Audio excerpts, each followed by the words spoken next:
Side 1, RC 46114, Objective Bajor, by John Peel. Copyright 1996 by Paramount Pictures. Read by James D. Lotell. This book contains 278 pages on 7 sides. If you would like to skip over any remaining announcements or introductory material, place your cassette player in fast forward until a beep is heard. Stop at that point to hear the beginning of the book. Library of Congress annotation. The Hive, a huge starship housing billions of insect-like aliens, is heading for the planet Bajor for fuel and raw material. Within a week, the Bajorans will face annihilation unless Captain Sisko and the crew of Deep Space Nine find a way to stop the powerful invaders. A Star Trek Deep Space Nine novel, 1996. From the book jacket. Captain Sisko must protect a planet from total destruction. The Hive came from another galaxy. Billions of alien beings living inside a vast biological starship. They have already destroyed one planet, converting it into raw material and fuel for their endless voyage through the cosmos. Now the Hive is heading for Bajor, and they have given the planet's inhabitants an ominous warning. Evacuate in 3 days, or die along with their world. The Bajorans would rather die than abandon their sacred home, but their hastily assembled military fleet does not stand a chance against the awesome power of the Hive, unless Captain Sisko can penetrate the Hive's defenses and discover their most closely guarded secret. All of Bajor faces extinction. This book is in memory of Harold F. Taylor, now on the greatest trek of all. Chapter 1. Target coming in range now, Captain. Captain Benjamin Sisko nodded. Thank you, Major. He leaned forward in the command chair of the USS Defiant and stared intently at the view screen. All weapons to full power. Raise shields. All weapons powered. Kira Nerys glanced up from her panel to Sisko's left. There was a gleam of excitement in her eyes, and the more than fleeting suggestion of a smile on her lips. Ready on your command. Sisko could understand her feelings perfectly. It had been more than a month since any of them had been off Deep Space Nine at all, and it felt really good to be back in space and back in action. Though commanding DS-9 was hardly a simple desk job, it was good to spread one's wings and head out among the stars again. Hold steady. Shields at full, Captain, Chief O'Brien reported from his panel. Thank you, Chief. Sisko could feel the thrill of the hunt now. He watched the forward image intently, waiting for the first glimpse of the... There she is, Captain, Jadzia Dax said. She was seated at navigation, between Sisko and the screen. Her superior eyesight had caught the briefest flicker of movement that he now belatedly noticed. It's a Calderisi Raider, all right, added Odo from his station. Classic configuration, and they've powered up their weapons, too. The shapeshifter was the only one who didn't look eager for this confrontation. That was mostly because he still hadn't mastered the art of shaping his somewhat rudimentary features into semblances of human emotions. They can outrun most ships in this quadrant, Sisko murmured, but they can't beat this one. Open a hailing frequency, he called out. Open, Dax responded. This is Captain Benjamin Sisko of the Federation starship Defiant, to Calderisi Raider, he said slowly and clearly. You are ordered to stand down your weapons and prepare to be boarded. We have reason to believe that you are running illicit weapons to the Maquis. He gestured to Dax for her to terminate the transmission. Now, he said, let's see what their reply is, shall we? He hunched forward in his command chair, feeling the tension building within him. They've changed course, Odo announced grimly. They are now heading directly for us. He shook his head. Foolish, and typically humanoid. They are also opening fire. The screen dimmed automatically as twin phaser bolts lanced out from the dart-shaped ship that skimmed toward them. The Defiant trembled slightly as the bolts impacted on the ship's deflectors. "I think we can take that as a no," Kira commented. "No damage to shields," O'Brien called. Sisko raised an eyebrow. He hadn't really expected the Calderisi to surrender. They were a volatile species at the best of times, and he had been certain that they were indeed the gunrunners he was after. Still, he hadn't expected them to do anything as foolish as trying to attack the Defiant. "Even so, I think we had better defend ourselves, Chief." He spun to face Major Kira. "Fire a warning shot across their bow." "Across?" Kira sounded disappointed. "Across," he repeated with a slight smile.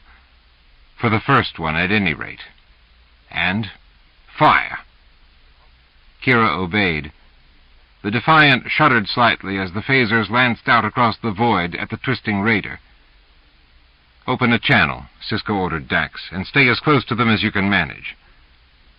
When Dax nodded, he called aloud, "Sisko to Calderisi Raider. I repeat, stand down, or we shall be forced to disable you. I cannot be certain that this will not result in some loss of life to you." Another twin blast of phasers shot from the raider, again dissipating harmlessly against the shields. Grim, Sisko turned to his Bajoran first officer. "All right, Major. Target their engine nacelles and take them out." "Aye, sir," Kira replied with a great deal of satisfaction. Her hands flew over the phaser controls. "Captain," O'Brien called out suddenly, "I'm registering a drop in shield strength." He sounded harried and puzzled. "They're down to 95% and dropping." "What?" Sisko spun to face him. "What's causing it, Chief?" O'Brien glared down at the panels. "Outside interference," he said. "There's some kind of jamming signal coming from the raider. It's causing interference in the generator wave somehow. I've never seen anything like it. Shields are now down to 80%.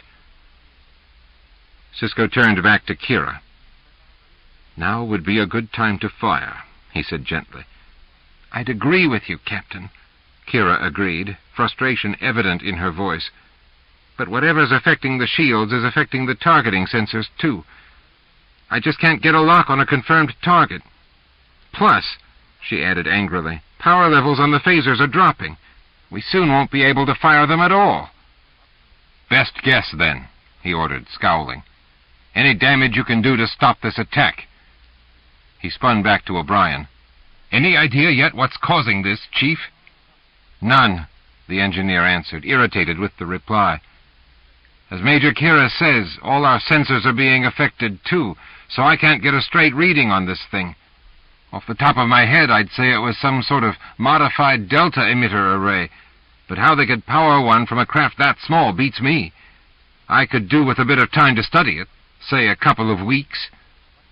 He gave a mild grin. "Not funny, Chief," Sisko objected. "Status?" Embarrassed, O'Brien checked his panel. "Shields down to 60% and falling." "They're coming about," Odo announced. "I'd guess they aim to attack us now. It's difficult to read my instruments, but it looks like they're preparing to fire again." As Sisko watched the view screen, he saw the dart-shaped raider heading for them. Twin phaser beams lanced out, slashing into the Defiant. The ship shuddered as the inertial dampers struggled to keep her steady. The lights in the cabin dimmed, flickered, and then settled down to about half their former level. "That's it," O'Brien announced. "The shields are down completely. The power interference is spiraling around inside the systems now. We've lost the phasers," Kira reported grimly. "I'm firing a photon torpedo." She glanced up and managed a tight smile. "Best guess, so you'd better hope I'm feeling lucky today." Sisko nodded. There were very few options left to them. Whatever weapon the Calderisi were using, it was wreaking havoc with his ship. Another run like the last one would destroy them. He watched as the ship on the screen began to turn. Then the picture started to break up as the power levels continued to fall. "Damn," he muttered.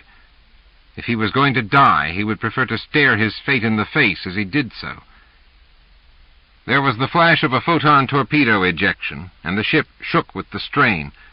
a strain that they wouldn't normally have even felt, thanks to the dampers. Now it seemed as if the Defiant was falling apart about their ears. Then there was a bright flash on what was left of the picture screen, the torpedo detonation. But had Kira hit the target? For several seconds, everyone on the bridge stared at the screen, holding their breath. Nothing came into sight. Finally, Odo called out, "I'm registering debris ahead. The raider was completely destroyed." "Well done," Sisko said, sighing with relief. "Very nice shooting." "Thank you," Kira said with a smile. From where he'd been sitting, watching the others, Julian Bashir spoke up. "Remind me not to play darts with you today, Major.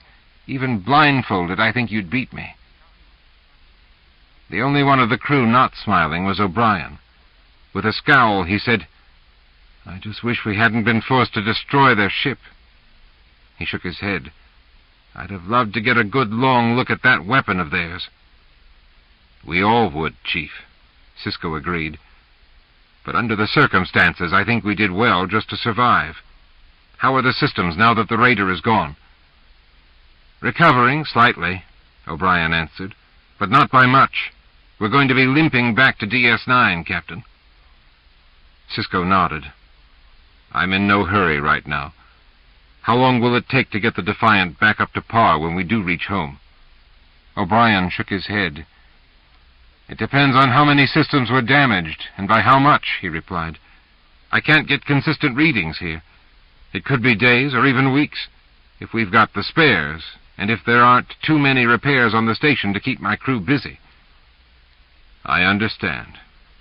Sisko turned back to Dax. "Set course for home. Best speed." He managed a small smile. "If you could manage a rough estimate of how long it'll take us, I'd appreciate it." "As soon as I can, Benjamin." Dax bent to her task. Sisko saw that her hands, instead of flying across her board as they normally did, lingered and repeated tasks several times. Finally, she looked up. "Course laid in and executed." She shook her head. "It's really slow, I'm afraid. It's going to take us at least 6 hours to get back." "Understood. Can you patch through a channel back to DS9? We'd better let them know we'll be late for dinner." "I'll try my best." She bent back to her board again. A moment or two later, she said, "I've got a weak audio link, Benjamin. It's all I can raise." "I'm glad for even that," Sisko told her. "Sisko to Ops. Can you read me?" "Ops here," came a faint, crackling voice. "Your signal is very faint, Captain. Are you all right?" "Not exactly, Mr. Soika," Sisko replied. "We've destroyed the Calderisi raider, but sustained damage. We should be home in about 6 hours." "Understood." Lieutenant Soika's weak voice came back. "Do you need assistance? I could have a runabout out to you pretty quickly." "Thank you, no," Sisko said ruefully.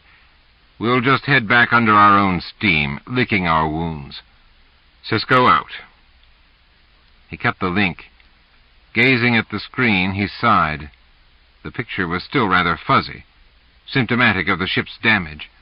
Still, at least they had survived, and stopped the weaponry shipment. Whatever new weapon the Calderisi had, it would be up to Starfleet now to try and track it down and neutralize it. He'd have O'Brien transmit a full report when they reached home. Then the Chief was going to be very busy getting the Defiant back into order. Sisko could only hope that until it was fixed, there wouldn't be a need for it. And he knew how weak his chances were that this would be so. On DS9, crises were the order of the day. Chapter 2. "You have betrayed us all and everything that we believe in." Even though he had been more than half expecting this accusation, Torque winced at the words that Harl spat out. There was a pain in his thorax as he faced his oldest and once dearest friend. "Harl, it is not like that. Believe me, I have no intention—" "It does not matter what you mean now," Harl retorted, his anger and disappointment clear on his face. "They have sucked you in. In a short while you will be just like them. And I thought you believed in what we talked about." He gave a snort of disgust. "I should have known better." "Harl, enough."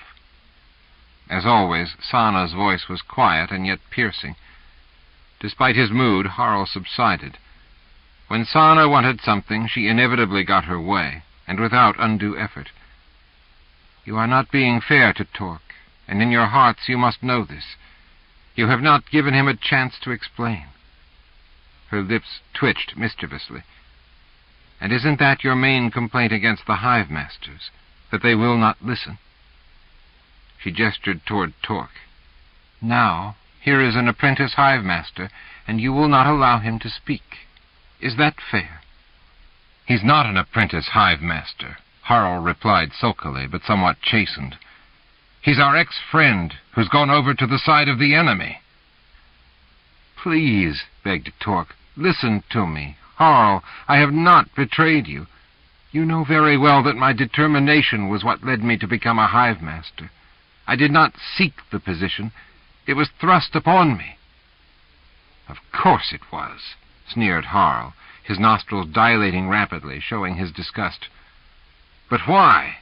Was it because such elevated positions are hereditary in your lineage?" He snorted again. "Or because the other hive masters are trying to buy your silence by offering you the post, and expecting you to silence the rest of the student critics as payment? Have they asked that of you yet, or are they waiting until you discover that you can no longer live without all the privileges of the exalted position of hive master?" Tork knew that it was mostly Harl's anger speaking, but he couldn't help being hurt and irritated by his old friend. "Harl," he said, trying to stay reasonable, "you know me. You know my commitment to the truth. Surely you must see that I am not going to abandon all that I believe in, simply because I have been appointed a hive master." "All I see," Harl snapped back, "is that badge on your carapace." He gestured at the symbol of the hive that Tork now wore. "The badge that we all agreed stands for repression of thought and maintenance of the status quo. How could you?" Tork's patience was wearing thin now. "Because I believe that there are some hive masters who are not against us," he replied. "Because I think that it is not the office that is wrong, but some who hold the position. Because I think that working from within I can effect changes. Because if the public sees even just one hive master who will listen instead of simply giving orders, then change is possible. Because I think that in this thing I am right, and you are being a thick-skulled idiot." Harl stabbed out one long bony finger, quivering with anger. "Perhaps, just perhaps, you believe that now," he snarled. "But it will not last. Remember your precious texts. Power is its own reward and curse." He grimaced. "Or have you already forgotten all of your studies?" "I have forgotten nothing," Tork answered, striving to keep his temper. "But you, it appears, have forgotten one thing. Our friendship." "Friendship?" Harl deliberately turned his carapace on Tork. "You have already murdered our friendship. The Tork I once thought I knew and respected is dead. All that is left is a hive master." He spat the last word and then stormed from the meeting room. The door hissed shut behind him. Sana placed a hand on Tork's shoulder. "Well," she said gently, "that went better than I expected it to." His hearts lifted slightly at her touch, as they always did, but it could not ease the pain he felt. "He would not listen," Tork said bitterly. "He did not try and understand." Laughing, Sana shook her head. "Harl? Tork, now who is having unreasonable expectations. You know what he is like. Anger consumes him too often." She shook her shapely head. "But it will not last. The flame that burns brightest dies fastest," she quoted. "His anger will be gone shortly, and he will begin to think again." "I hope so." Tork gave a long sigh. "I know it was foolish of me to expect otherwise, but I had hoped." "Yes," Sana said gently, "and that is where you are so different from Harl. You hope. You work hard and strive for reason and change. Harl simply wants to sweep away the old and bring in the new. And this is not possible. Your way is the better way." It warmed his thorax to hear her speak so well of him. "Then you approve of my acceptance?" he asked eagerly. Sana smiled at him. "I have always approved of you, Tork," she replied. "You are a calm, reasoning, and caring individual." She touched his carapace again, and Tork felt a thrill of mingled love and lust pass through him. "And you are my hope." It took a great deal of self-control for Tork to quash the burning feelings within him. Though he had undergone his determination and was now officially an adult, Sana had not. If he made his feelings for her known, it would not only be immoral, but illegal. Perhaps as a hive-master, Tork would be immune to such charges as immorality, but he simply could not chance it. It wasn't just the fear of being caught. He knew that Sana would say nothing, even if he were to make unwelcomed and illicit advances to her, but that he could not use his office as a shield for his crimes. After all, wasn't that one of the things that had always most disgusted him about the hive-masters?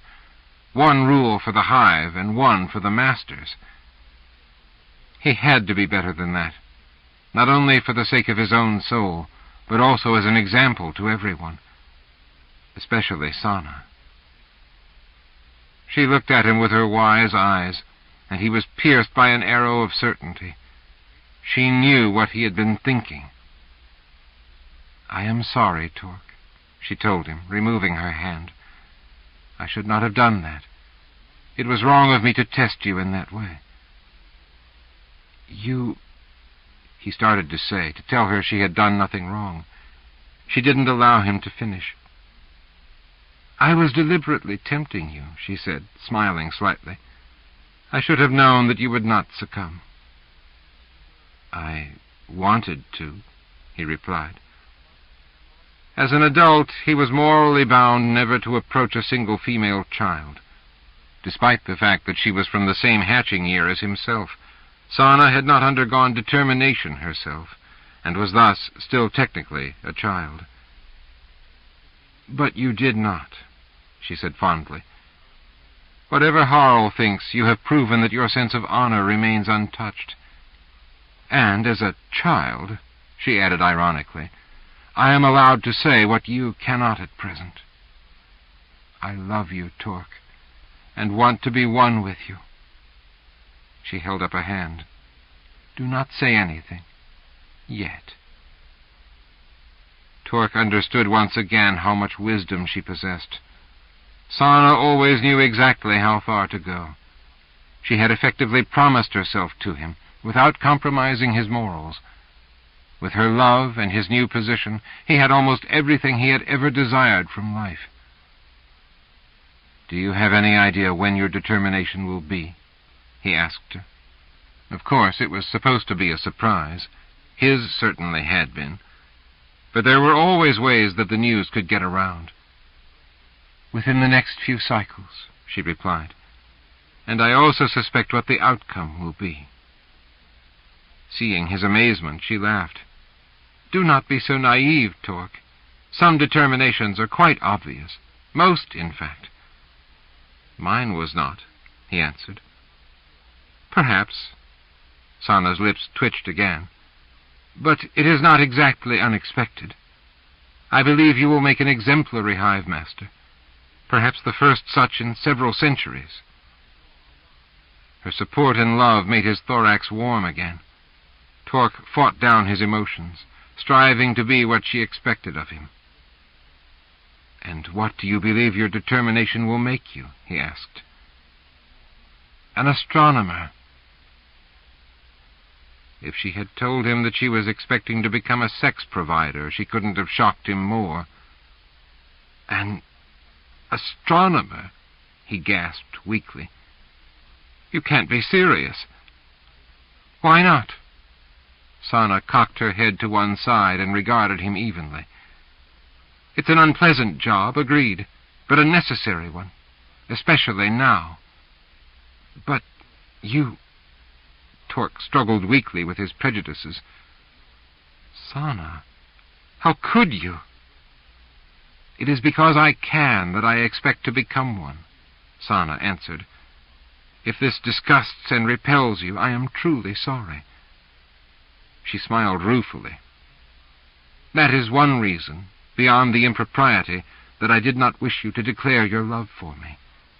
If you no longer wish to associate with me, I will understand. It might be poor for your public image." "My image be damned," he snapped back, still struggling to accept the idea. "And my feelings for you have not changed." "Of course they have," Sana said simply. "I understand." "Well, I do not," Tork told her, bluntly and with candor. "I do not understand how you could wish to be an astronomer." He almost choked on the word. "But—" He took a deep breath. "If that is what you wish to be, then I will do all I can to support your decision. I may not understand it, but I do not care about that. I will try to understand." He drew on every ounce of courage he had and tried to reinforce his hearts. "Show me." Sana stared at him in something like alarm. "Tork, there is no need." "There is a need," he said almost roughly. "If this is to be your chosen pathway, then I will be forced to share it with you. I must understand it. Show me." She bowed her head slightly. "It is not wise," she replied. "Love is not always wise," he told her. "So be it." Sana raised her head, and he could see the love in her eyes. Ah, if not for the boundary that separated them, what passions they could share this night. "Very well," she agreed. "Come with me." She led him through the web of the student quarter. Tork followed, trying to steel himself for the ordeal that was ahead. He was scared. There was no point in denying that, either to himself or to Sana. But he had to do this, for both of their sakes. They left the more traveled byways, and Tork knew they were coming close to the wall of the hive. Their destination was an almost empty room. The walls, as always, were metal, but these had no decorations or furniture. The only thing in the room with them was a small control panel. As she locked the door behind them to prevent accidental intrusion of the unprepared, Sana turned to Tork. "I love you," she told him. "You do not need to do this for me. I will understand and respect you without this." "I know that you will," he agreed. "But I do this for us, and I will not respect myself if I do not share it with you." Sana sighed and bowed her head in acceptance. "Very well," she agreed. She crossed to the control panel, her hands hovering uncertainly above it. "Try hard to endure this, my love." He didn't dare speak. Instead, he simply gave a single curt nod. Her fingers danced over the controls. The wall in front of them both began to iris open. Panels slid back into their recesses with a hiss. As they moved, the lights within the room died down, and the stars became visible. Thousands, perhaps millions of stars, littered across the whole vast space in front of Tork. Stars that burned with beautiful, entrancing intensity. Stars that went on without end to the openness of space. Tork felt the vast emptiness beyond the fragile, transparent shielding, reaching out from the stars and into the core of his being. The openness pierced his soul. The immensity of it all overwhelmed him. Striving to escape the vast nothingness, he shrieked, then curled reflexively into a fetal ball, his carapace sealing off the universe within, and sealing him safely within his own being. And still he kept on screaming at the nothingness beyond the vast metal womb of the hive. Chapter 3. Gods, how I hate this job. Goriah looked up from her science station at the captain of the Cardassian science ship Vendikar. He was, as usual, pacing like a caged animal up and down the walkway beside her. This was not the first time that she had heard his complaint, and she strongly doubted it would be the last. Tack was a handsome young officer, with a sleek neck and very nice eye ridges, but he was, after all, both career military and something of a loser. A shame, really. He might otherwise have been at the very least an interesting diversion on this routine mission. "This is an important task we perform," Goriah said diplomatically. "Mapping the positions of a bunch of stupid rocks?" he spat, gesturing to the asteroid belt on the ship's view screen. "It's dull, it's pointless, and it's eternal." Though she, too, felt bored by the routine, Goriah felt compelled to defend their mission. "We have to be able to chart safe paths through the belt," she pointed out. The rest of the bridge crew wisely remained outside this discussion, finding their instrumentation suddenly fascinating. They were, no doubt, listening to the exchange very carefully. Though Tack was flapping his mouth foolishly, Goriah had no intention of saying anything that might cost her if it was reported back to the wrong people, as it inevitably would be. How Tack had lasted this long with such a negative attitude was inexplicable to her. "Why?" he demanded histrionically. "We're on the edge of Cardassian space here, virtually on the rim of the galaxy. There's nowhere out there to go to." He gestured at the screen. "Just more empty space. And if we had to come out here for any logical reason, we could just go around this stupid belt. No, this is just punishment work for us." He laughed bitterly. Goriah knew he'd probably had a drink or two before coming on duty. It was getting to be a habit with him of late. The longer this mission lasted, the worse he became. Another sign of a loser. "Well, I know what I'm being punished for. What's your crime, science officer?" Goriah managed a slight smile. "Curiosity," she replied, lying slightly. "I find this fascinating, so I am assigned to the job." Since the captain seemed to be quite talkative, she decided to probe further than she usually bothered. "And what was your crime?"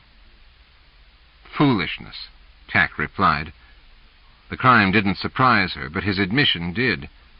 He gave another of his barking laughs. "I thought I was outside the usual backstabbing." He gestured at his chest.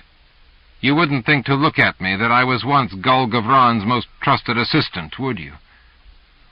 "No," Goriah thought. "Yes," she lied. "You are obviously very capable, Captain." "Well, I was," he went on. It was hard to tell whether he'd heard her reply or not. I was his favorite and thought I was untouchable. But I forgot the most important rule in the Cardassian military. No matter how much your commanding officer likes you, he likes his rank much better. Tack made another spitting sound. When he was accused of a poor decision, I was the one he blamed for making it, even though I had advised strongly against it. Somehow that record was expunged. He glowered at Goriah. And I was reassigned. The story didn't surprise her. She knew what it was like in the Cardassian military. Actually, he was lucky he hadn't simply been executed. That was the sort of barbaric punishment they usually went in for. If he was still alive and working, no matter how pointless the task, he must have had some political connections remaining. She shrugged elaborately. "And if you perform this task well," she said, "you will undoubtedly be given a better one." "Ha!" Tack snarled. "Mapping more rocks, no doubt?" He slammed his right fist into his left palm. "I want to be out there, hunting the damned Marquis, not babysitting a bunch of female scientists." He glared at her. "No offense, science officer, but I hate being here." "And we hate having you here," she thought. She was saved from having to invent some polite response by the navigation officer. "Captain," he called, "I'm picking up something odd directly ahead of us." Tack spun around. "Identify," he ordered. "I'm sorry, sir," the navigator answered, his face twisted with puzzlement. "It does not conform to anything I have ever seen before." Tack whirled back to Goriah. "Science officer, why didn't you spot this?" "Because you were talking to me, you idiot," she thought. Ignoring his stupid question, Goriah studied her instruments, her eye ridges raised in astonishment. "Whatever that craft is," she said slowly, "it is unlike anything we have ever encountered before, or heard of either." Returning to the command seat, Tack glared at her. "I'd appreciate a few details," he told her sarcastically. "What are you talking about?" "Forward scanners," Goriah ordered. "Sector 394 green."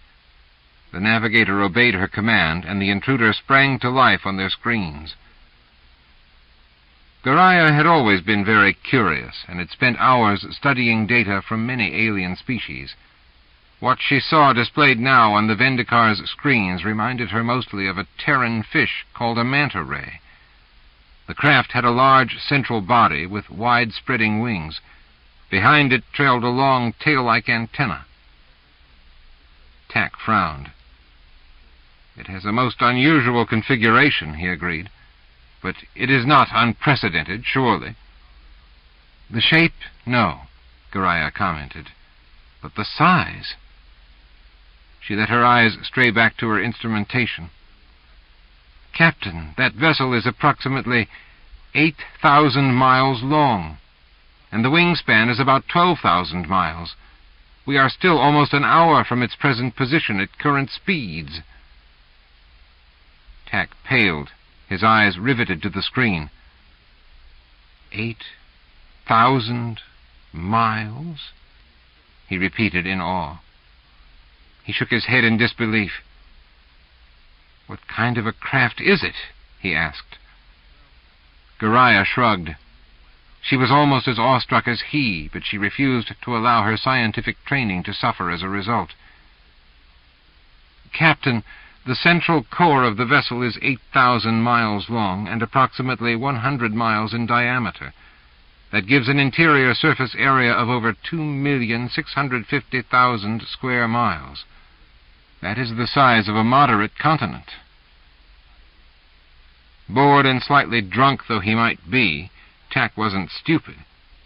"You mean that ship is some kind of colony vessel?" he asked, leaning forward and staring hard at the image in front of him. "It would be a logical assumption," agreed Goriah, "and one probably containing several billion inhabitants." Tack gave a sharp intake of breath. "Then we had better deal with it now," he decided. He spun about to face the communications officer. "Relay a message back to Central Command on Cardassia with all of the information we currently have," he instructed. "Inform them that we are moving in to contact the alien intruder." Without waiting for acknowledgement, he turned back to the navigator. "Plot an interception course," he ordered. "Maximum velocity." Then he turned back to Goriah. "Get me as much information on the thing as you can before we reach it. I want to know exactly what we are dealing with here. Specifically, look for indications of weapons capabilities." "Man," thought Goriah in disgust. "It's about time he finally got around to attacking it." "Acknowledged." Trying to hide her feelings, she turned back to her instruments and began coaxing as much information out of them as she possibly could. Whatever that vessel was, it had clearly come from outside the galaxy. A quick backtrack of its probable trajectory showed that much. Assuming it had taken an energy-conserving course, the computers estimated that it must have come from one of the Magellanic clouds. And if it had crossed the galactic void at the low velocity it was now employing, then the journey must have taken the inhabitants almost 500,000 years. The figures were almost mind-numbing. Whoever the inhabitants of the craft were, they could not have had contact with any other species in that time. But that was about to change. Within the next hour, the Vendikar would be approaching it. Garaya worked hard, poring over her instruments, trying every last trick she could think of to gain even a meager amount of extra data from them. Finally, she stood upright and approached Tack. "I've gathered as much as I can at this range," she announced in a quiet voice. If the captain wanted the rest of the crew to share her findings, he'd tell them. To learn more, we'd need to go inside the craft. "So?" he asked her pointedly. "It's an extremely old craft," Garaya answered, striving to keep her irritation with his brusque manner in check. "Somewhere in the region of 500,000 years old. Its origin would appear to have been in one of the Magellanic Clouds. It has spent most of its life crossing the void to arrive here. Those big wings are dust-gathering devices. Their size is dictated by the need to gather the finely scattered dust in extragalactic space. This is undoubtedly turned into energy and raw materials inside the vessel." She shook her head. "It would need to be a very efficient system. The craft is proceeding at sublight speed. Given the construction of the vessel, I would not expect it to be able to exceed that velocity. To accelerate faster would undoubtedly tear the wings apart. We are therefore looking at a very slow, ponderous ship. We could literally fly rings around it." Tack tapped his fingers impatiently on the arm of his seat. "And the weaponry I specifically asked you to investigate?" he asked. Garaya paled with anger, but kept her voice even. "I am unable to detect any weapons. Our sensor devices cannot penetrate the alien ship's hull. I cannot even get a reading as to what the hull is composed of. For all I know, the aliens could be completely defenseless, or able to blast us out of space without even thinking about it." "That isn't a great deal of help to me," Tack snapped. Garaya shrugged. "It's the best I can do, for the moment." She gestured at the manta ray image. "The sensors do indicate that there are openings at the prow of the vessel, and several along the body of the ship. These are presumably airlocks and entry ports. Once we are closer, I might be able to get a scanning beam inside one of these and obtain some of the answers that you require. Until then, there is nothing that I can do." "Very well," growled the captain. He leaned forward in his seat, staring intently at the screen. "If that is all, then you may return to your post until you can get me further facts." When she didn't move, his eyes flickered over her. "Well?" "There is one thing that does puzzle me," she added. "That vessel must have smaller ships within it, surely. Explorers, shuttles, and perhaps even war vessels." "So?" "Well," she replied, her unease growing, "after 500 million years in the void, wouldn't you have launched some small ships to explore the first solar systems that you have ever seen?" She pointed to the screen. "Yet they have not. Why not?" Tack considered her question and then nodded. "A good point," he conceded. His eyes narrowed in concentration. "Their ship has been on a very long voyage," he suggested slowly. "Perhaps not a successful one." He was clearly having the same thought that had crossed her own mind. "You think, then, that there may no longer be any inhabitants within the vessel?" "It is one possibility," he agreed. He abruptly gave her a smile. "I recall reading a story once in which the inhabitants of a generation starship reverted to savagery. When their ship reached its destination, they had become uncivilized louts who couldn't even operate an airlock door. That is another possibility in this case. After all, a great deal can be forgotten in 500,000 years." "Indeed," she agreed. "Or, of course, learned. Perhaps they have entered a new stage in their evolution and no longer need machinery to do their bidding." She gave the captain a smile of her own. "I have also read such speculative fiction." Tack nodded. "Well, all we can do is wait," he said. "In a short while we will have all of the answers we need." He turned to face the communications officer again. "Open a channel using as wide a band of frequencies as you can to the ship ahead of us," he ordered. "Send our identifying code and demand a response. Inform me immediately of any reply." He turned back to Garaya. "And now we wait," he said. There was a gleam in his eyes. As she returned to her station, Garaya smiled to herself. This was certainly far more interesting than scanning rocks, and Tack seemed to have dragged the shreds of his personality together. Whatever happened now, he would be pleased. Their routine punishment mission had suddenly become something very important. If he handled it well, it would put him back in favor with the military. And if he handled it badly, then he would die. Either result would probably suit him much better than commanding survey charting. As they continued their approach, Garaya scanned and rescanned the ship, trying to eke out just a little more information. She didn't have very much luck, however. The vessel guarded its secrets well. As she couldn't penetrate its skin, she had no way of knowing whether they were approaching a floating cemetery or a mobile fortress. The uncertainty was wearing on her nerves, and she suspected that none of the crew was immune. Every now and then, Tack would start rapping his fingers nervously on his command chair arm. Then he would catch himself and force himself to stop, only to begin again a few moments later. Then finally there was a change. "Captain," she called urgently, "the sensors register the opening of the main portal in the craft." Tack glanced at the screen. "I see nothing." Fool, she thought. The prow of the craft was 100 miles across. One small portal, a mere 200 feet across, wouldn't be visible at this distance.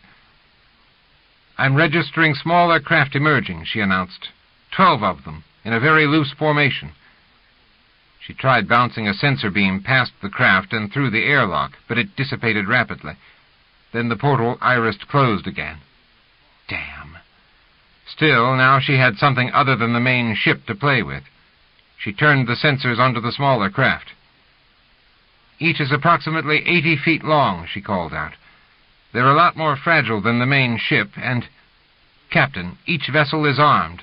I'm reading energy weapons powering up." "Sound alert," Tack ordered, his eyes dancing with joy. He was in his element now.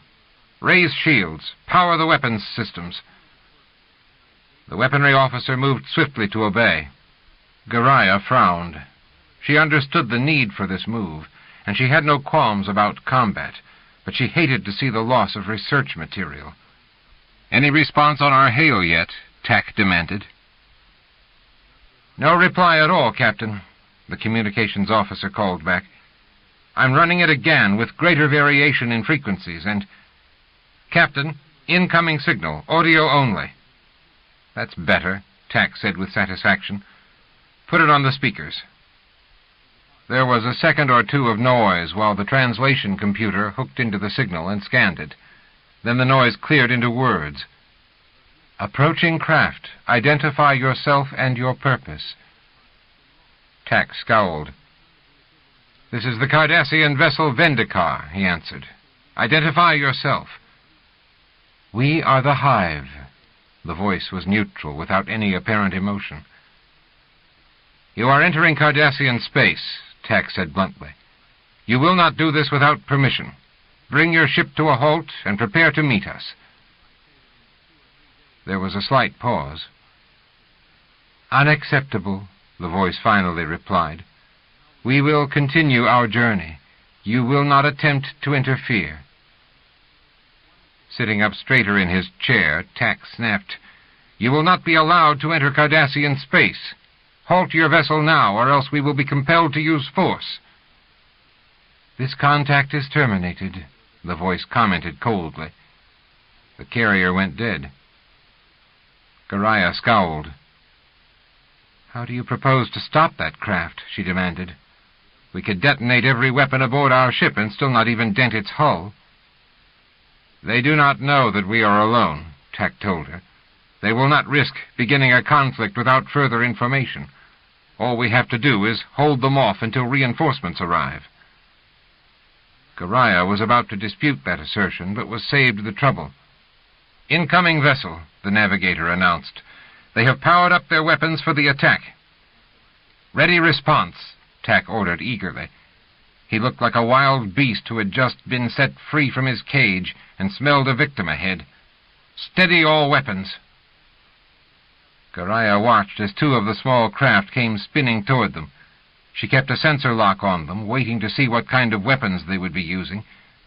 They were both much smaller than the Vendicar, and probably less well armed and armored. This attack was both unprovoked and foolish. There was no way at all that it could succeed. She died with that last thought on her mind. The two ships whipped past the Vendicar on opposite sides. There was no sign of any energy discharge, no sign of any weapons system being used. As their pass was completed, however, all that was left of the science vessel were tiny shards of metal and plastics, and smaller pieces of flesh that spread out in ever-widening circles, all that marked where the Vendicar had been annihilated. Chapter 4. The operation was a complete success. Hive-Master Dron glanced up sharply from his position at the conference table. He shuffled his report comp rather ostentatiously until Hive-Master Pacat subsided. Pacat cast his eyes down to the floor. "I am sorry for my overt enthusiasm," he said quietly. "It is good." Dron allowed a small smile to creep across his face. "And it is, in part, at least understandable. Your fledgling force has done very well, but we shall hear your report at the correct time, if you please." He gestured to one of the two empty seats at the table. Pacat, still humbled, sat beside his 13 other colleagues. Now that he had complete attention, as he always demanded, Dron could begin the meeting that he had called. He nodded to the person on his right. "You may commence recording." Every deliberation had to be kept for posterity. After all, they were at the most crucial point in the history of the Hive, and Dron had every intention of being recalled by future generations as a great visionary and savior of his people.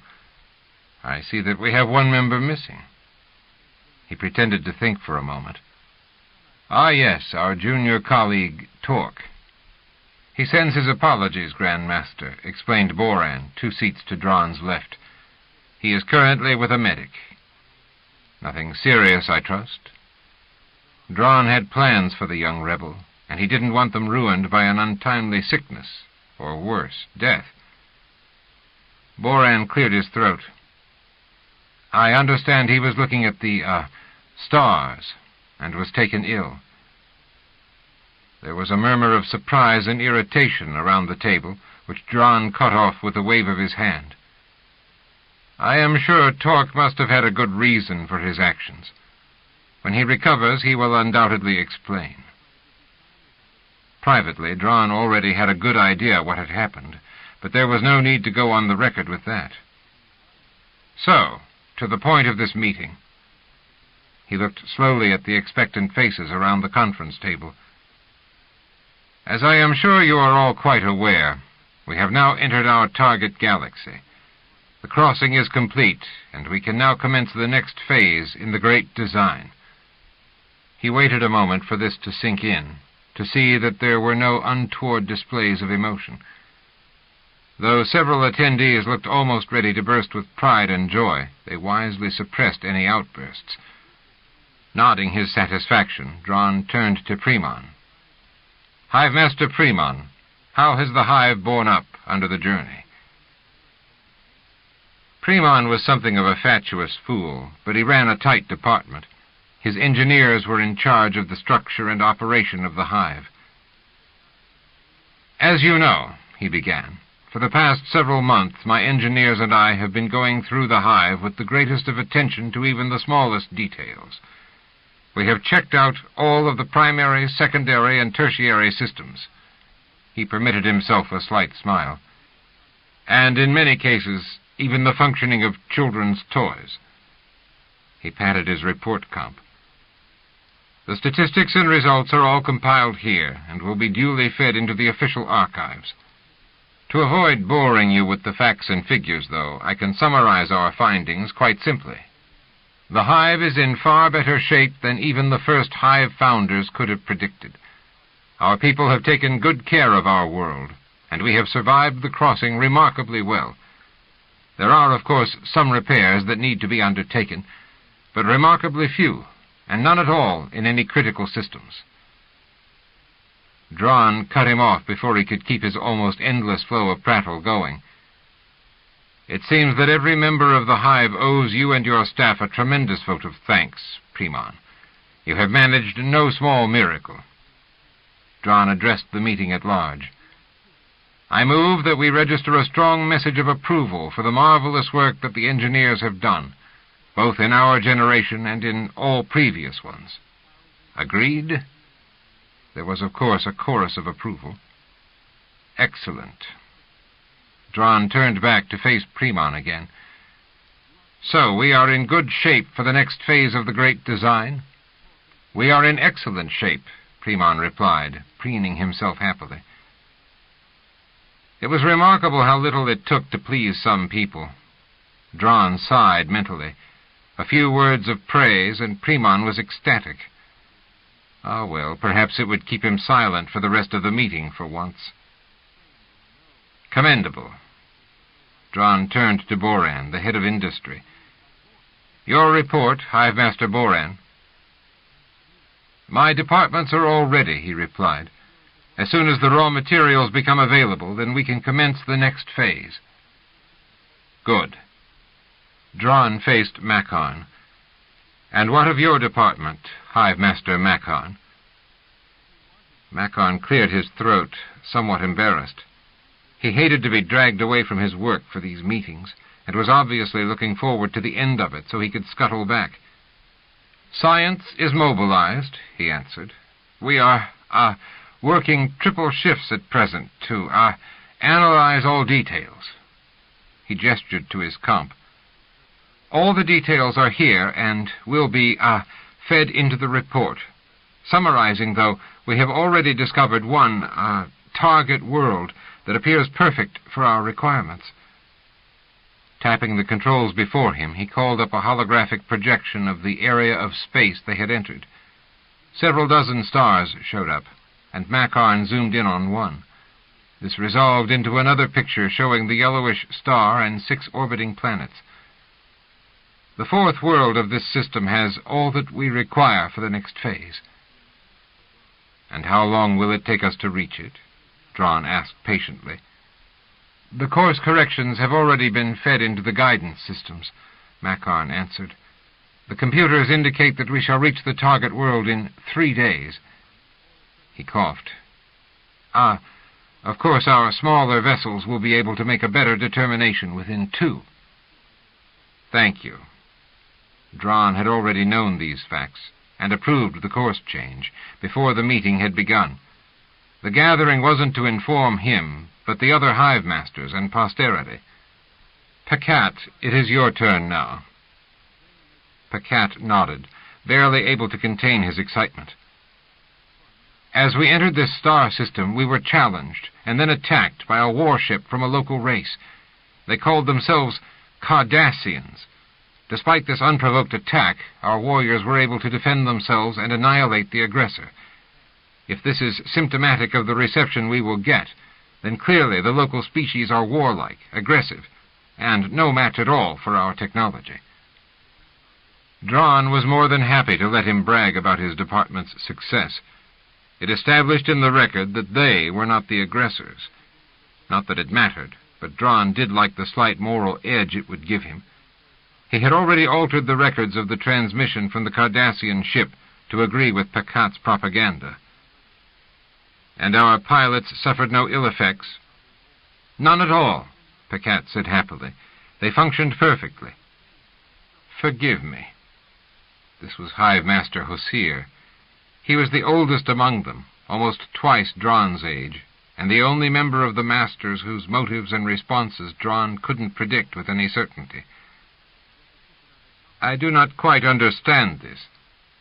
Are you telling us that several of your young pilots flew an attack mission outside of the hive and came back utterly unaffected by their experience, while one of our own exalted members," he gestured at Torque's empty seat, "couldn't even look at the stars without becoming very ill?" "Yes," replied Paquette eagerly. "You see, the pilots in my craft never actually looked into space. With the help of my colleague Boran, we simply manufactured fighter craft without any external portals. All of the piloting was done by the crew using computer simulations, and it worked perfectly. To all intents and purposes, the pilots were simply undergoing another training exercise within the hive." Hosea nodded. "I see. Pardon my question." "There is no need to excuse asking a perfectly sensible question," Dron said. If he hadn't asked it, Dron would have been forced to do so. He had wanted their rather tidy solution to the problem on record. "I feel certain that we are all pleased with the resolution that Paquette and Boran have found to overcome exposure to open space." There was, of course, a murmur of assent at this. "Be it so noted," he commanded. "Now, if there are no further matters, this meeting is adjourned." Naturally, no one raised any objection to this. As the hive masters filed out to return to their duty, Hosea made his weary way across to Dron. "My compliments on resolving the agoraphobia issue." Not expecting a reply, he then limped from the conference room. In a matter of minutes, only Paquette and Raldar remained behind. Raldar had contributed nothing overtly to the meeting, but he was not expected to. He was Dron's strong right hand, and in charge of security for the hive. "Off the record now," Dron said quietly. "I am very pleased with your results, Paquette. The weaponry and pilots performed flawlessly. Training will be accelerated, of course, since we now have a target world. Everyone must be prepared." "Of course," agreed Paquette. With a happy smile and a low deferential bow, he left the room. "A very capable officer," Raldar commented. "Very," agreed Dron. "His work is progressing the great design. Now, to other matters. What is this about Torque being hospitalized? Has it to do with a female?" The security officer smiled. "Naturally. Youngsters are often driven to foolish acts when trying to impress a potential mate. But I am assured that he will be released shortly, without permanent damage." He looked out at the stars. Dron frowned. And why did he attempt such a foolish thing? Merely to impress a female? It does not sound like Torque. He is normally rather level-headed, if obstinate and filled with misplaced enthusiasm. "Ah," Raldar smiled again. "The particular female he sought to impress is most likely to be determined an astronomer." "Oh, I see." Dron chuckled. That was interesting. "He is serious about this female, then?" "Yes. She has not yet passed determination, so he can't do anything overt, of course." Dron nodded. "And Torque is far too high-minded to consider an illicit relationship, even though he knows he could get away with it." Raldar inclined his head. "He likes to think of himself as incorruptible." "I'm sure he does." The Grand Master considered for a moment. "Then I think it's time we corrupted him, don't you?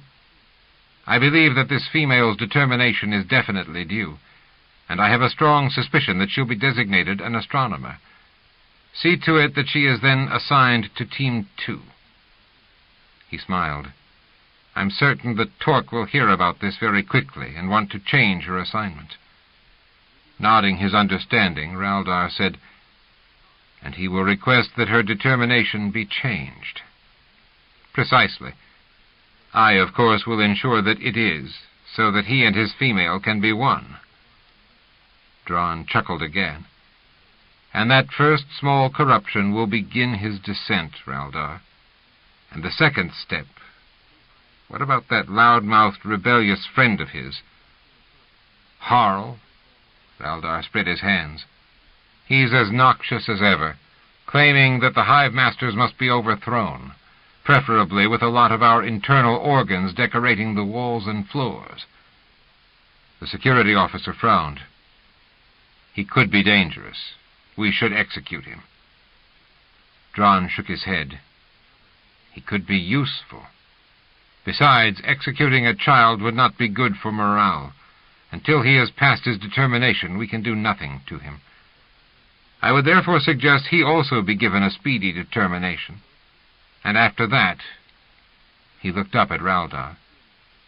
Could one of your agents convince him to perform some small but nasty act of sabotage, preferably one with a small loss of life, say a child or two? Convince him? Raldar gave a sharp bark. I doubt he'll need much persuading. He's ready to do almost anything at the moment. He is doubly frustrated since Torque was made a hive master.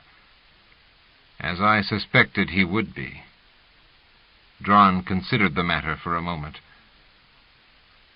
See that this happens, and then arrest him. We shall be forced to stage a trial at the next hive meeting.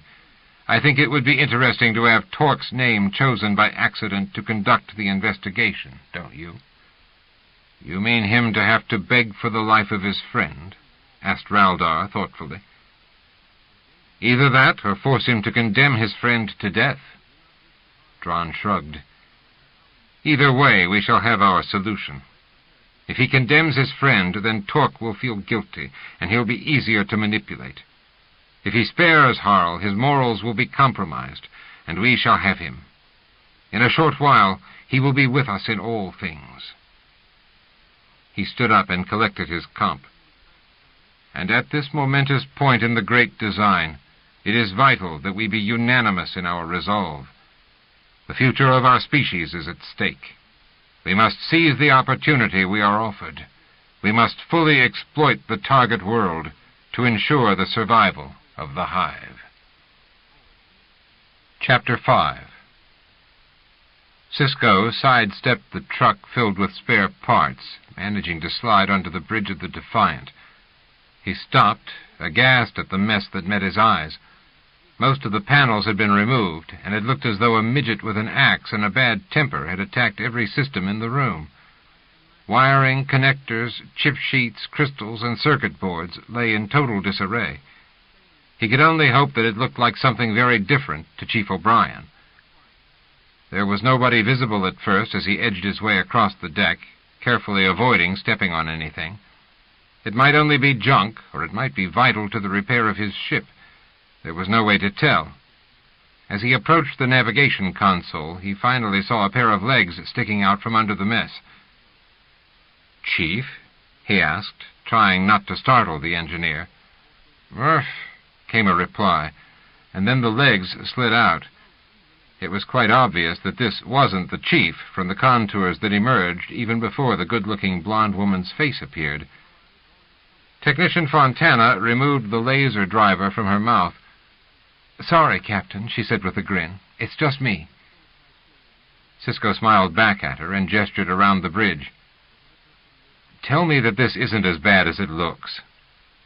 "You want me to lie to you?" she asked bluntly.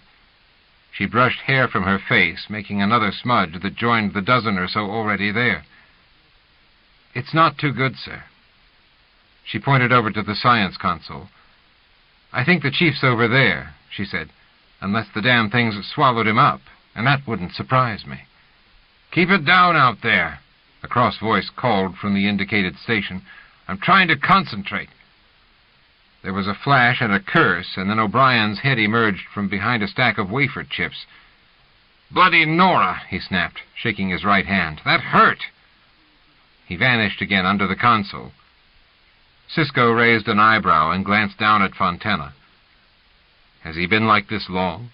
he asked sympathetically. "All my shift," she replied, grinning slightly. "He's a walking curse, if you ask me, Captain." "Then you won't mind if I take him out of here?" "Mind? I'll remember you in my will." She grinned wider. "Assuming the chief doesn't murder me before I can write it." Nodding, Cisco crossed the deck with exaggerated care. "Chief," he said in his sternest voice, "come on out of there." O'Brien scowled back at him from the open panel. "Look, Captain, I'm kind of busy," he complained. "Can't whatever it is wait?" "No," Cisco glowered at him. "According to Dr. Bashir, you've worked 4 straight shifts without more than a cup or 2 of coffee. I'm ordering you to take a break with me. Come on." O'Brien snorted. Typical of him to cause trouble, and exaggerate. It was 4 cups of coffee. He spread his hands in appeal. "Look, sir, I've really got a lot of work to do here, and you're getting on your staff's nerves," Cisco finished for him. "Chief, I really do appreciate the overtime you're putting in, but you're so tired you're making mistakes. Take a break, get a meal, and then sleep." He held up a hand to stifle the chief's protest. "That's an order. Do you want me to have Odo lock you up in the brig to enforce it?" With a sigh, O'Brien laid down his tools and clambered slowly to his feet. "No," he said. "He'd enjoy that far too much." He wiped off his hands on the seat of his pants. "And now that you mention it, I am kind of hungry." He looked over at Lieutenant Fontana. "Will you be okay on your own for a while?" "Okay?" Fontana gave him a wide smile. "I'll be deliriously happy, Chief. My ears are still tingling from your last bout of swearing." "I was that bad, eh?" O'Brien managed a rueful grin. "Well, don't repair too much while I'm gone. I don't want the captain to think I'm dispensable. No promises." Fontana winked at the chief, then vanished back under the console. "They're a good crew, Chief," Cisco said, as he led the way gingerly back to the elevator shaft. "They'll be fine while you get some rest." "I know that," O'Brien said proudly. "It's just that there's so much to be done," he added, his shoulders sagging. "And so much you've already accomplished," Cisco pointed out. "How much of the Defiant is back online?" The elevator doors hissed shut as they stepped in. "Well, we've restored life support and power to most decks." O'Brien scowled. "Navigation should be finished in a few hours. Fontana's doing wonders there, but weapons are still offline, and the shields are balking a bit. They took the biggest hit from that Calderisi weapon." He shook his head. "I still can't figure out quite what it was, but it did a remarkable job of burning out the command systems, even through the shields."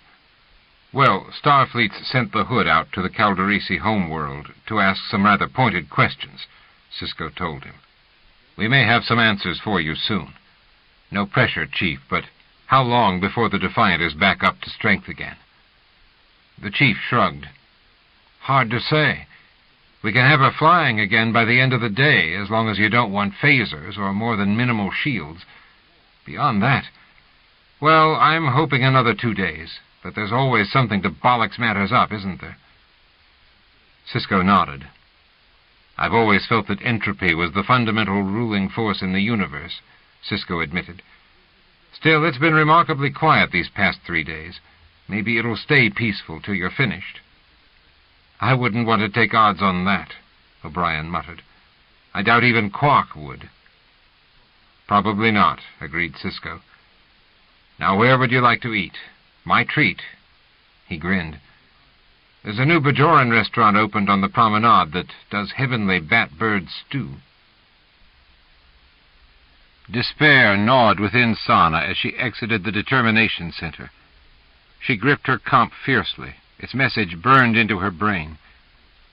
Theoretically, the Determination was supposed to be the happiest day of her life. She now had a career and was an adult.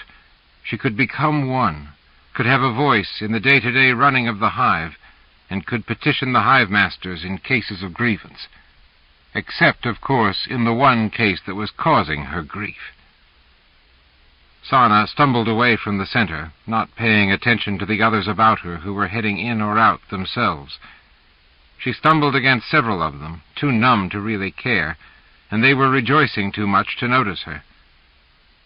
One of the ones she bumped into grabbed her suddenly. Sana started to mumble an apology, and then she managed to focus on the face of the one who held her. "Oh, Harl." "I am overjoyed to see you, too," Harl replied, his lip twisted sardonically.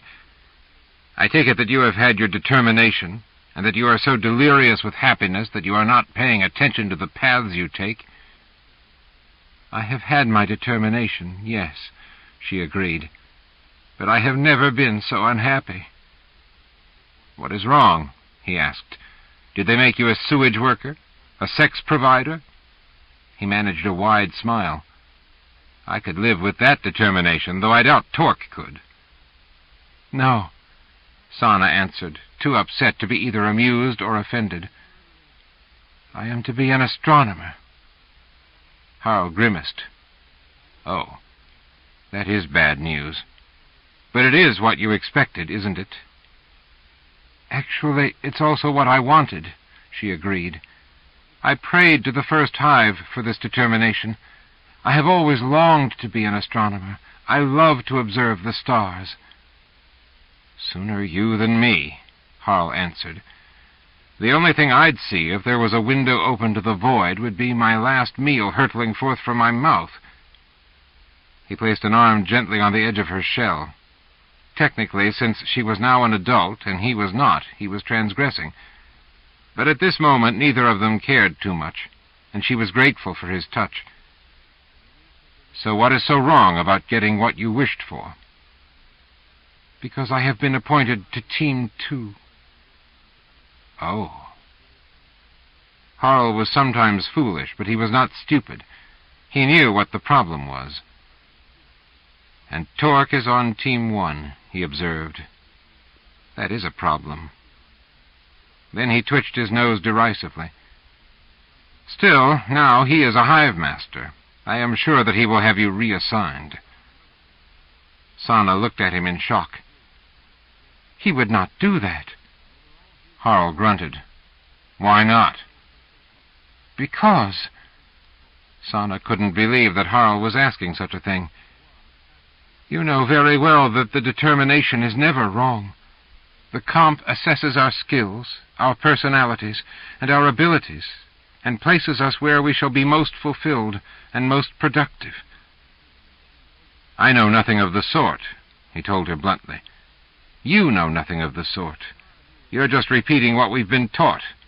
For all we know, the determination could be wrong any number of times, only nobody complains about it because it is supposed to be infallible." Sana stared at him in utter bewilderment. She had known for years now that Harl was a rebel, questioning most things, but she had never dreamed that he would go this far. "The determination is the basis for our society," she said, struggling to keep her head and temper in check. "It cannot be wrong."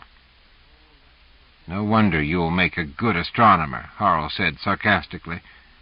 "Your brains are already out there among the stars, instead of down on the deck where they belong.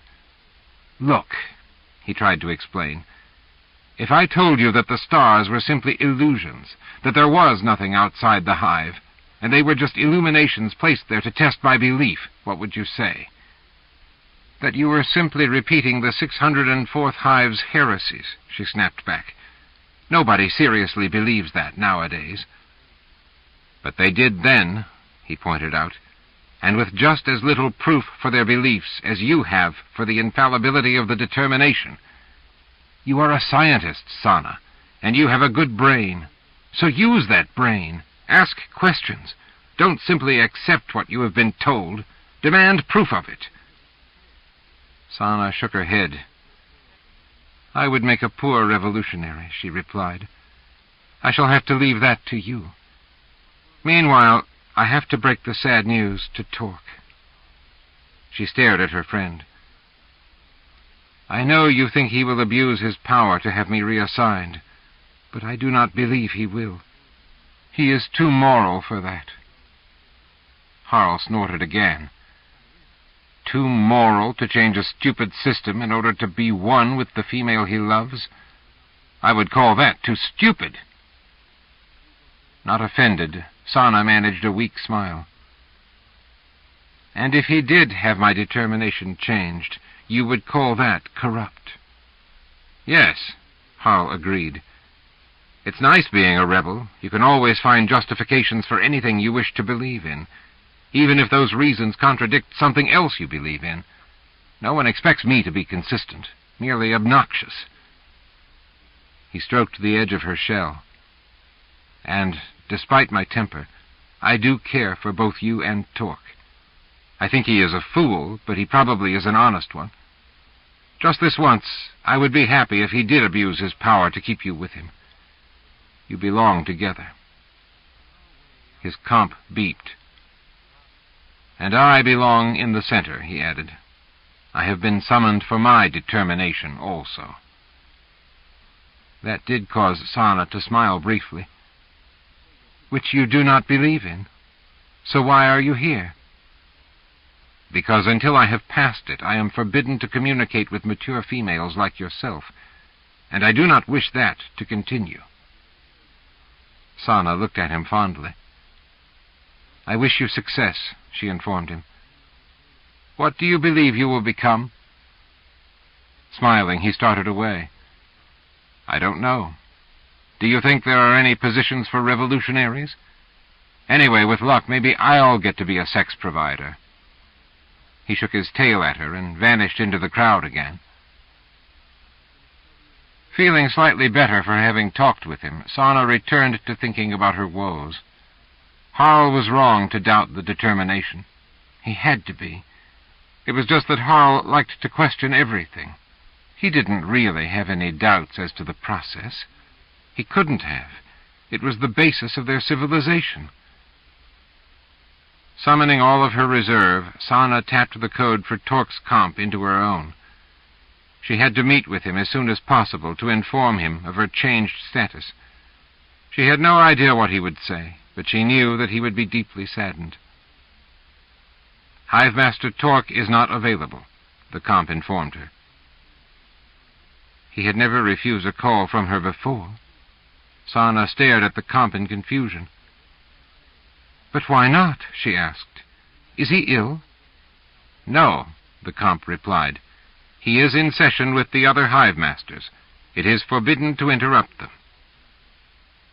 Oh. Sana knew what was happening now. It was what she had tried to tell Torque the other day, before he had insisted on staring into space and became ill.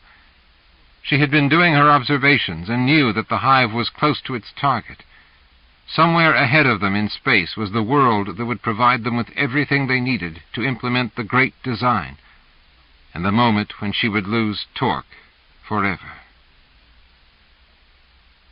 Chapter 6.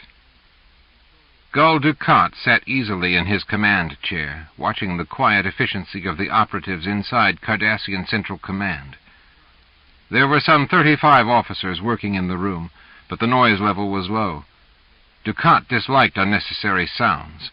His staff knew that and paid close heed to what they were doing, and how softly they could carry out their tasks. From this room on Cardassia Prime, the military vessels of the Empire could be monitored and controlled. Dukat enjoyed his time here, at the very heart of Cardassian strength and will. He kept close watch on what was happening through controlled space, and even the occasional problems were more stimulating than irritating. The technician at the communications desk before him half-turned in his chair. "Incoming message from the Keratan, sir," he reported. His voice was pitched perfectly to just carry to Dukat's ears. "On my screen," Dukat ordered, tapping the control to bring it to life. The face of the captain of the ship sprang into view. "Report," Dukat commanded. "We have caught up with the alien intruder," the captain answered. He looked tense and unhappy. "We can confirm the transmission from the Vendikar. The craft is several thousand miles long." "Intriguing." Dukat rubbed the back of his left hand absent-mindedly. "And is it still in Cardassian space?" "Yes, Gul," the captain answered. "But it will cross into the Durain system in just under 2 hours. There is still time for us to intercept it." Dukat sighed. "Be sensible, Captain. What would you do with a vessel that size if you did intercept it?" He was pleased to see a chastised expression on the young officer's face. "There is still no indication of how the aliens managed to destroy the Vendicar." "My science crew has been examining what wreckage we recovered," the captain replied. "All they are able to say is that the ship was literally shredded somehow in flight. Shields did not prevent the attack." It wasn't exactly a lot of information, but Ducat hadn't really expected better. "Very well, Captain," he answered. "Your orders are simple.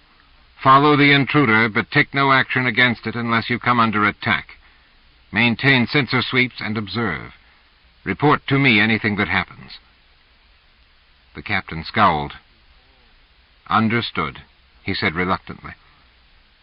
Ducat glared into his screen. "You do not like your orders?" he asked, with deceptive mildness. Some of these younger captains were quite presumptuous. Standards in the military these days were seriously slipping. "It's not that, Gull," the captain said hastily. "It's simply that, well, we are going to allow them to go unpunished for destroying one of our ships?" Ducat shook his head slightly. "What did they teach you before allowing you command of a ship?" he chided. "They will not go unpunished. However, if you tried to attack them, I have a strong suspicion that the Keratin would end up in small pieces like the Vendicar." He allowed himself a small smile. "I'm sure that doesn't appeal to you. It doesn't appeal to me. I'd then have to dispatch another ship to take your place, and that would be a waste of time. As you reported, the intruder is about to enter the Durain system. This will make it a Bajoran problem. Let them attack the vessel and have their ships destroyed. You will monitor the event and record it. This way, we can discover what weapons the aliens possess, without your having to lose your life, and my having to sacrifice a science vessel. Now do you understand?" The captain smiled. "Yes, Gull," he replied, admiration in his voice. "It is a sound plan." "Of course it is," Ducat informed him. "So obey my instructions to the letter. Out." End of Side 1.